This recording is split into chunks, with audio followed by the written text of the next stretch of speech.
맞아 하나님 앞에 모였습니다. 지나온 상반기 동안 우리에게 베풀어 주신 하나님의 한없는 은혜와 사랑에 감사하고 그 감사의 열매를 하나님 앞에 드리는 절기입니다. 이 맥주절은 이스라엘 백성이 보리와 밀의 첫 수확을 하나님께 드리며 감사했던 절기인데, 오늘날로 말하면 한 6개월 동안 돌아보니까 하나님이 이런저런 상황 속에서도 우리를 지키시고 보호하시고 이 자리까지 인도해 주셨음에 감사하는 의미를 지니고 있습니다. 오늘 우리를 향한 하나님의 신실하신 사랑을 이 맥주 감사 예배를 통해 다시 한번 새기고, 진정한 감사의 마음이 우리 안에서 모든 우리 성도들의 심령 가운데서 솟아나는 그런 은혜가 꼭 있어지기를 예수님 이름으로 축복합니다. 구약 성경에서 이스라엘 백성들은 1년에 3차례 명절을 지켰습니다. 하나는 유월절이고, 하나는 오늘 맥주절이고, 또 하나는 초막절이다라고 그렇게 말합니다. 그런데 이제 우리가 오늘 지키는 이 맥주절의 이름이 굉장히 다양합니다. 칠칠절이라기도 하고 초실절이라기도 하고, 그래서 이게 막 성경을 읽다 보면, 구약 성경을 읽다 보면 굉장히 혼란스러울 때가 많이 있습니다. 유월절은 우리가 잘 알죠. 이스라엘 백성들이 애굽에서 하나님께서 건져주신 것을 감사하며 지키는 구원받은 은혜에 감사하는 겁니다. 이 맥주절은 유월절 후에 안식일이 있는데, 그 안식일을 시작으로 그 다음 줄부터 오메로 1 해서 오메로 50까지 49까지 하고 그 다음에 지키는 절기가 맥주절입니다. 그래서 이 기간이 49, 77이 49라고 해서 77절이라기도 하고, 50번째 날이 되니까 그걸 또 뭐라고요? 오순절이라기도 하고, 또 맥주절이라기도 하고, 그때 열매를 거두니까 물론 그 안에 오메로 1부터 시작해서 오메로 한 41쯤 되면 이제 보리가 이렇게 미리 이미 수확이 됩니다. 그런데 첫 번째 드린 그걸 하나님 앞에 드린다라고 해서 초실절이다라고 그렇게 부르기도 합니다. 그리고 마지막 초막절은 우리가 잘 아는 것처럼 가을 추수를 끝난 다음에 하나님 앞에 감사드리는 명절이죠. 자, 오늘 드리는 이 맥주 감사절, 초막절, 그리고 유월절, 이 세 명절의 공통점은 모두가 감사입니다. 구원해 주심에 감사, 6개월 동안 지켜주심에 감사. 초막절은 뭐죠? 1년 내내 지켜주셨음에 감사. 그래서 하나님께서 1년에 이렇게 3번, 이날은 절대로 20세 이상 남자, 그 말은 모든 이스라엘의 백성들을 의미하는 거예요. 이 이스라엘 백성들이 1년에 3차례 꼭 유월절, 맥주절, 그리고 초막절, 이 세 절기는 꼭 지키라라고 이렇게 왜 하나님이 지정하셨는가? 그건 다름이 아니죠. 감사를 자꾸 잊어버리기 때문에 잊지 말고 하나님 앞에 감사하라고 하나님께서 이 절기를 주셨다라는 겁니다. 자, 오늘 우리는 맥주 감사절을 지킵니다. 이 맥주절에 대한 말씀을 한번 볼까요? 오늘 16장 10절 11절의 말씀입니다. 제가 한번 읽겠습니다. 내 하나님 여호와 앞에 77절을 지키되 내 하나님 여호와께서 내게 복을 주신 대로 내 힘을 헤아려 자원하는 예물을 드리고 너와 내 자녀와 노비와 내 성중에 있는 레위인과 및 너희 중에 있는 객과 고아와 가부가 함께 내 하나님 여호와께서 자기의 이름을 두시려고 택하신 곳에서 내 하나님 여호와 앞에서 즐거워할지니라. 오늘 10절에 보니까 내 하나님 여호와 앞에서 뭘 지키라고요? 77절. 요 77절은 곧 달리 이야기하면 오늘 우리가 지키는 뭐와 같다고요? 맥주절과 같다라고 설명을 드렸습니다. 자, 그러면 왜 맥주절을 지켜야 될까요? 그 이유가 오늘 본문에서 말씀하고 있어요. 그 이유는 다름이 아니라 하나님께서 이스라엘 백성들에게 복을 주셨기 때문에, 주신 복이 있기 때문에 지켜야 된다라는 말입니다. 오늘 그 그 10절에 한번 보면 내 하나님 여호와 앞에 7절을 지키되 내 하나님 여호와께서 내게 복을 뭐한 대로? 주신 대로. 이 말이 무슨 말이에요? 복을 주신 대로라는 말은 하나님께서 이스라엘 백성들 한 사람 한 사람에게 복을 주셨다라는 그런 말이죠. 맥주들을 지켜야 될 이유, 방법이 아니고 이유는 이겁니다. 하나님이 복을 주셨기 때문에 그렇다. 그렇습니다. 오늘 우리가 맥주 감사절을 지키는 것은 하나님께서 우리에게 복을 주셨기 때문에 그렇습니다. 우리에게 주신 복과 은혜를 헤아리며 감사드리는 거죠. 여러분, 우리는 지금까지 수많은 은혜와 복을 누리며 살아오지 않았습니까? 여러분, 이 많은 복 가운데, 은혜 가운데 가장 큰 복이 뭘까요? 그건 다름이 아니라 저와 여러분이 하나님의 자녀로 구원받은 복인 줄로 믿습니다. 아멘. 여러분 인정하시죠? 우리가 구원받은 거 이게 우리의 노력이 아니잖아요. 우리가 뭘 잘해서 그런 게 아닙니다. 우리가 열심을 내어서 그렇게 구원받은 게 결코 아닙니다. 구원은 하나님의 무한정한 unconditional 무조건적인 은혜예요. 일부에서는 우리가 가야 된다 그러고 우리가 붙들어야 된다 그러는데 그렇지 않습니다. 일방적인 unconditional. 우리가 완전히 죄인 되었을 때 하나님을 대적할 때 그때 하나님께서 이미 하나님의 아들 예수 그리스도를 이 땅에 보내주시고 때가 되어 우리가 이 땅에 오니 하나님께서 우리를 택하여 불러주신 거거든요. 그래서 에베소서 2장 8절 9절은 이렇게 말씀합니다. 우리 같이 한번 읽어봅니다. 시작. 너희는 그 은혜에 의하여 믿음으로 말미암아 구원을 받았으니 이것은 너희에게서 난 것이 아니요 하나님의 선물이라.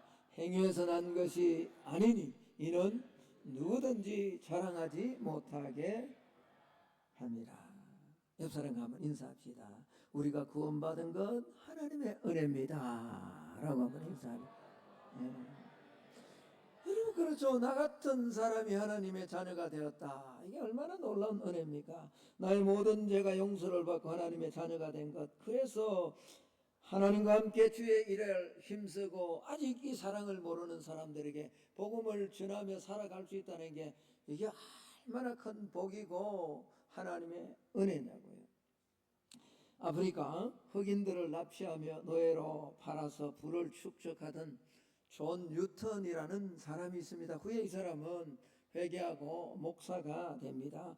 1725년 영국 런던에서 사실은 목사의 아들로 어느 정도 재산이 있는 부유한 집안에서 태어났습니다. 그런데 그가 돈을 벌려고 노예 수송선의 선장이 되었던 거예요. 그러던 중 그가 22세 때 인생의 전환기를 맞이합니다. 엄청난 폭풍우 가운데 배가 11일 동안 표류를 합니다. 막 죽을 고비를 여러 번 그 밑에 끌려서 오는 노예들은 수없이 많이 죽어나가지고 그런 바다에 막 던지는 거예요. 짐승이니까 사람의 생명으로 여기지 않았으니까. 그런데 이때 많은 사람들이 함께 기도를 합니다. 살려달라고. 이 11일 동안 사투 끝에 겨우 살아났는데 그때 회개하며 기도합니다. 그리고 폭풍우가 잠잠해지고 목숨을 건졌을 때 그는 속으로 그렇게 하나님께서 나를 건져주셨다 라고 고백을 합니다. 그리고 그는 39세 때 목사가 됩니다.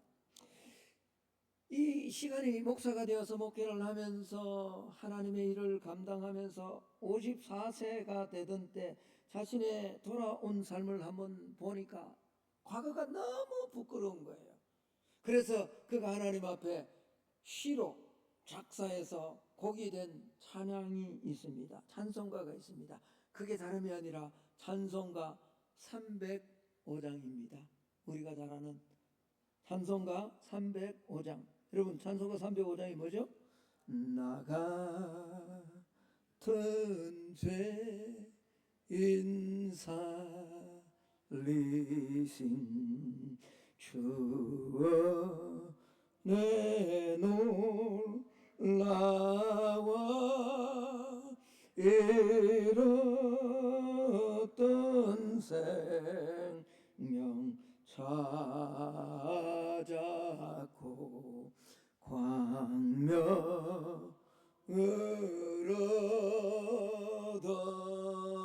얻었네. 할렐루야.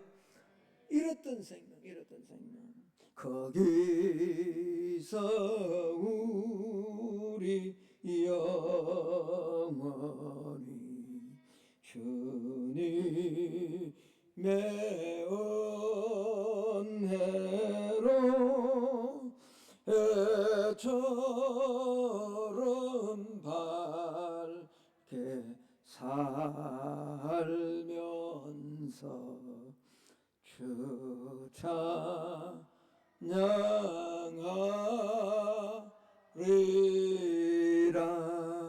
아멘. 여러분, 이거 뉴턴만의 고백이 아니죠. 우리의 고백이잖아요. 이렇던 생명 살려주셨고 우리가 생명 다 끝나는 그날에 거기서 우리 영원히 하나님 찬송하며 찬양하며 살 것이다 라는 겁니다. 여러분, 이 유턴은 마지막 2년 동안 시력을 상실한 채 아주 해약한 몸으로 친구들에게 그런 고백을 합니다. 내 기억은 점점 사라져간다. 그러나 두 가지만은 기억한다. 그 두 가지가 뭐냐? 내가 엄청난 죄인이었다는 것과 그리스도는 위대한 구세주라는 것이다. 여러분, 그렇죠? 내가 엄청난 죄인이었다는 것, 그리고 그리스도는 위대한 뭐라고요? 구세주였다라는 거죠. 여러분, 이건 유턴만의 고백이 아닙니다. 우리의 고백이죠. 우리의 고백. 우리가 하나님을 알지 못하고 하나님을 향해서 대적하고 그 유턴이 수많은 영혼들을 사냥하듯 사람의 영혼을 사냥해서 노예로 팔았던 그런 엄청난 죄인이었지만 하나님은 그 모든 것을 다 용서하시고 나를 구원해 주신 구세주다. 그분이 우리 주님이시다. 그래서 내가 구원받았다는 거죠. 여러분, 그렇습니다. 우리도 동일한 은혜를 받았잖아요. 그래서 맥주 감사절은 이렇게 구원하신 하나님께 우리가 감사하고 그 하나님께서 우리를 결코 그냥 내버려 두는 게 아닙니다. 방치하시는 게 아닙니다. 지금까지 인도하신 하나님은 지금도 인도하시고 앞으로도 우리를 인도해 주실 줄로 믿습니다. 그래서 감사하는 거예요. 그래서 감사. 그래서 맥주절은 첫 열매를 거두게 하신 하나님의 은혜에 감사드리는 거고, 이걸 초실절이라기도 하고 칠칠절이라기도 하는 거예요. 자, 출애굽기 23장 16절은 이렇게 말씀합니다. 맥주절을 지키라. 이는 네가 수고하여 밭에 뿌린 것에 뭘 거둡니다? 첫 열매를 거둡니다. 똑같은 말이에요. 칠실절이나 초실절이나. 그리고 출애굽기 34장 22절은 이렇게 말합니다. 칠칠절 곧 맥주에 뭘 지키고, 세 가지가 다 나오잖아요. 칠칠절, 맥주절, 뭐요? 초실절. 같은 말이에요. 근데 엄격히 따지자면 이건 다릅니다. 오늘 뭐 성경 공부하는 시간이 아니니까 이건 다 설명할 수 없지만 같은 의미예요. 여러분, 사실 이 칠칠절 기간 49일 동안은요, 하나님의 은혜가 없으면 이스라엘 백성들은 결코 첫 열매를 거둘 수 없습니다. 이게 역사적 배경을 알면, 그 지리적 환경을 알면 정말 감사할 수밖에 없는 거예요. 맥주들을 딱 만나는 그 순간에, 그래서 하나님 앞에 미래 첫 이삭을 드리고, 또 지나서 추수감사절, 초막절 때 과실들이 다 익어서 하나님 앞에 드리는 그날을 딱 만나면 하나님 앞에 감사할 수밖에 없는 그런 상황이다라는 겁니다. 앞서 말씀을 잠시 드렸습니다만 이 칠칠절은 6월절 수확 이후에 안식일 이후에 그때부터 오메로 원이 시작됩니다. 그리고 오메로 49까지, 그리고 50일째가 맥주절인데, 여러분, 이때는 밀과 보리만 하나님 앞에 드리는 게 아니라 이스라엘이 살아가기 위해서는 과실, 이 많은 열매들도 익어야 됩니다. 근데 이게 아주 시기가 묘한 시기가 되는 거예요. 여러분, 이스라엘에는 7대 하나님이 주신 7가지 작물이 있잖아요. 신명기 8장 8절에 보면 이렇게 말씀합니다. 밀과 보리의 소산지. 이건 곡물이죠. 두 개는 곡물입니다. 밀과 보리의 소산지. 그리고 포도, 무화과, 석류, 감람나무, 꿀, 이 타마르라는 꿀. 저기 전체 다, 이 전체를 다 하나님 앞에 드리는 거거든요. 그런데 문제는 이 맥주 감사를 하기 위한 요 7.7절 기간 동안에는 한편으로는 미리 잘 익기 위해서는 늦은 비가 필요해요. 이스라엘 백성들은 이른 비와 늦은 비가 있죠. 이른 비는 겨울에 일찍이 10월 달 정도 되면 가을이 지나고 겨울에 이제 우리하고 정반대거든요. 이제 씨를 뿌려야 됩니다. 그 뿌리기 위해서 이른 비가 와야 되고 그 이른 비를 통해서 땅을 갈고 그곳에 씨를 뿌리면 이제 보리가 먼저 나고 그 다음에 요 맥추절쯤 돼서 미리 익어야 되는데 여러분 익기 위해서는 반드시 늦은 비가 필요해요. 강한 비가, 큰 비가 아니고 늦은 비가 필요해요. 근데 문제는 요 늦은 비가 올 요때부터 반대로 곡물은 결실을 맺지만 익지만은 이제 과실수들은 여름이 되니까 6월, 7월, 8월 이렇게 이제 시작되어지니까 이때부터 뭐야? 꽃이 피어야 돼요. 꽃이 피기 위해서는 비가 오는 게 아니라 뭐가 있어야 될까요? 햇빛이 있어야 되는 거죠. 햇빛. 그러니까 이게 두 개 다가 적절한 시기에 적절하게 공급이 되어야 되는 거예요. 여러분, 비와 햇빛을 우리가 뭐 만들 수도 없지만 그걸 적절한 때 주시고 비를 주시고 적절한 때 햇빛을 주시는 분은 하나님 한 분밖에 없는 거죠. 그러면 이 기간 동안에 그게 제대로 작동이 안 되면, 다시 말하면 햇빛과 비가 상충되는 이 조건이 제대로 작동이 안 되면 그의 농사는 망합니다. 여러분, 농사가 망하면 우리가 잘 아는 것처럼 우리 뭐 어떤 요즘 애들이 먹을 거 옛날에 먹을 거 없다 그러니까 아버지 라면 끓여 먹으면 되는데 왜? 그러니까 시간 없는 이야기죠. 우리가 보릿고기를 지나서 압니다. 한 해 농사가 만약 망해버렸다. 아사자들이 속출을 하는 거죠. 그러니까 이 7.7절 동안에는 어떻게 할까요? 이스라엘 백성들이 하나님 앞에 비가 필요할 때는 뭘 내려주셔야 돼요? 비를 내려주시고, 햇빛이 필요할 때는 하나님이 비를 멈추고 뭘 주셔야 돼요? 그러면 어떻게 해야 될까요? 간절하게 기도하는 거예요. 계속 오메로 원부터 시작해서 오메로 마지막 이 밀리 이삭이 추수가 끝나는 그리고 과실이 이제 꽃이 피고 막 익어가는 이 이후에도 하나님의 도움이 필요하지만 이 7.7절 기간 동안은 그야말로 아주 조마조마한 마음을 가지고 하나님 앞에 기도를 하는 거죠. 여러분, 이런 큰 도움이 지나고 하나님께서 이 맥주절을 주셔서 첫 열매를 하나님 앞에 드린다.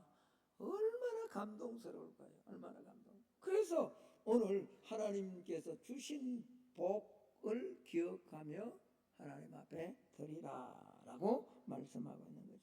자, 그렇다면 이들이 어떻게 하나님 앞에 감사했는가라는 겁니다. 자, 오늘 다시 10절로 한번 가보십시다. 신명기 16장 10절입니다. 내 하나님 여호와 앞에 7.7절을 지키되 내 하나님 여호와께서 내게 복을 주신 대로, 그 이후에 우리 같이 한번 읽어볼까요? 시작. 내 힘을 헤아려 자원하는 예물을 드리고. 앞에 복을 주신 대로 할 때는 그건 이유입니다. 이유. 맥주들을 지켜야 될 이유. 그러나 그 이후에 내 힘을 헤아려 자원하는 예물을 드린다라는 이 말씀은 뭐예요? 방법이에요. 방법. 어떻게 맥주 감사절을 7.7절을 초실절을 하나님 앞에 지킬 것인가. 첫 번째는요, 헤아린다라는 겁니다. 영상에 좀 띄워주세요. 방금 10절 말씀 헤아려 예물을 드린다라는 이 말, 헤아린다라는 말은 요데카라는 말입니다. 요데카. 이 요데카라는 말은요, 무슨 말이냐? 히브리 원문을 보면 비유에 맞게 드린다. 비율에 맞게. 다시 말하면 내가 이만큼 받았으면 감사를 얼만큼 해야 돼요? 이만큼 해야죠. 내가 받은 게 얼마 없어. 근데 마음은 이만큼 하고 싶은데 받은 게 이만큼밖에 없는데 이만큼 하려면 빚을 내야 되잖아요. 비율에 맞아요, 안 맞아요? 안 맞아요. 하나님이 뭘 주셨어요? 복을 주셨어요. 그러면 헤아린다라는 요데카는 비율에 맞게 하나님이 내게 뭐한 대로? 복을 주신 대로. 그리고 예물을 드린다라는 이 말, 나다브라는 말인데 이건 기꺼이 드린다는 말이에요. 기쁨으로 드린다는 말이에요. 그러니까 여러분 이 내 힘을 헤아려 자원하는 예물을 드린다라는 이 말은 내게 주신 하나님의 복을 내 비율에 맞추어서 기쁨으로 기꺼이 드린다라는 그런 말이에요. 그래서 그러면 내 비율을 맞추어서 기쁨으로 드린다라는 말이 구체적으로 어떤 말일까? 민수기 28장 26절 27절에 보면 이렇게 기록합니다. 77절 곧 처음 익은 열매를 여호와께 드리는 날에 너희가 성회를 열고 아무 노동도 하지 말 것이며 수송아지 2마리와 순양 1마리와 1년 된 순양 7마리를 일곱째 날에 향기로운 번제로 여호와께 드릴 것이며, 여기 다 드리란 말이 아니고요. 저게 뭐죠? 종류가 다르죠. 예. 자신의 삶의 형편에 복을 주신 대로 예물을 드려야 된다라는 겁니다. 잘 사는 사람, 다시 말해서 큰 복을 받은 사람은 송아지를 드리고요. 그보다 못한 사람은 양을, 더 가난한 사람은 비둘기를, 그보다 다 없는 사람은 뭐죠? 심지어는 뭐죠? 곡물, 밀가루를 하나님 앞에 드리는 거예요. 내 형편이 그런데 어떻게 그렇게 드리라는 거예요. 하나님께서는 극빈자에게, 받은 복이 없는 사람에게 송아지를 가져오라라고 그렇게 강요하지 않습니다. 부자가 밀가루를 가지고 나올 때 하나님은 잘했다라고 그렇게 말씀하지 않으십니다. 아무도 공수로 나와서는 안 된다라고 합니다. 제가 이런 절기와 감사를 할 적마다, 전도 태신자를 작정할 때마다 한 사람도 빠짐없이 좀 제대로 참여하라는 것은 제가 강조하는 게 결코 아닙니다. 하나님이 하시는 말씀이에요. 여러분 절대로 맥주 감사절을 그냥 보내면 안 됩니다. 그 하나님의 말씀을 무시하는 거예요. 하나님을 내가 받은 은혜를 없이 여기는 거예요. 받은 만큼 드려야 되는 거예요.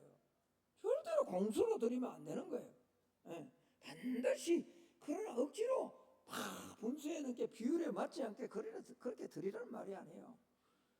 없는 사람이 송아지 가져오는 거 하나님 기뻐하지 않습니다. 부자가 받은 복이 원래 많은데 그 밀가루 가지고 하나님 앞에 드리는 것, 그 하나님 기뻐하지 않습니다. 받은 은혜만큼, 받은 복만큼 하나님 앞에 드려라. 힘에 따라서 기꺼이 드리라. 그래서 누가복음 12장 48절에 주님은 이렇게 말씀합니다. 우리 같이 한번 읽겠습니다. 시작. 무릇 많이 받은 자에게는 많이 요구할 것이요 많이 맡은 자에게는 많이. 물론 이것은 물질만 이야기하는 게 아닙니다. 이 문맥 전체를, 누가복음 이 12장 문맥 전체를 바라보면 은사와 달란트 모든 것에 대해서 말씀합니다. 그러나 이건 감사에 대해서도 똑같은 거예요. 여러분, 우리의 헌신과 감사를 하나님은 강요로 받으시길 원하는 것이 아닙니다. 각자 그렇게 하나님 앞에서 감사함으로 드릴 때 어떤 일이 일어나는가? 모든 공동체가 함께 즐거워하며 기뻐할 수 있다라는 거죠. 오늘 11절 말씀, 신명기 16장 11절 말씀 제가 한번 읽습니다. 너와 내 자녀와 노비와 내 성중에 있는 레위인과 및 너희 중에 있는 객과 고아와 가부와 함께 내 하나님 여호와께서 자기 이름을 두시려고 택하신 곳에서 내 하나님 여호와 앞에서 뭐 한다고요? 즐거워한다. 여러분, 여기 중요한 것 하나가 있습니다. 보리를 추수하고 밀을 추수한 후에 그 곡식들 앞에서 즐거워하라라고 말하지 않습니다.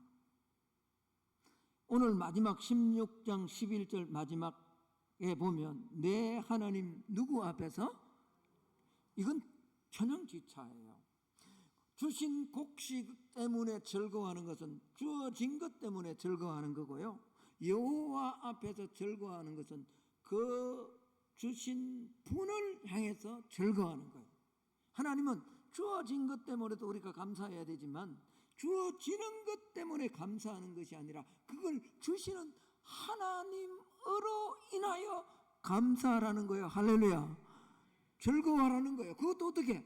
니만 즐거워하는, 기독교는 그런 종교가 아니에요. 나 혼자만 즐거워하는. 그럼 왜 주일날 뭐예요? 여러분, 우리가 코로나 때 어쩔 수 없이 그 비상 상태에서 우리가 각자 집에서 예배드린 거죠. 수요일날도 그렇게 예배드린 거죠.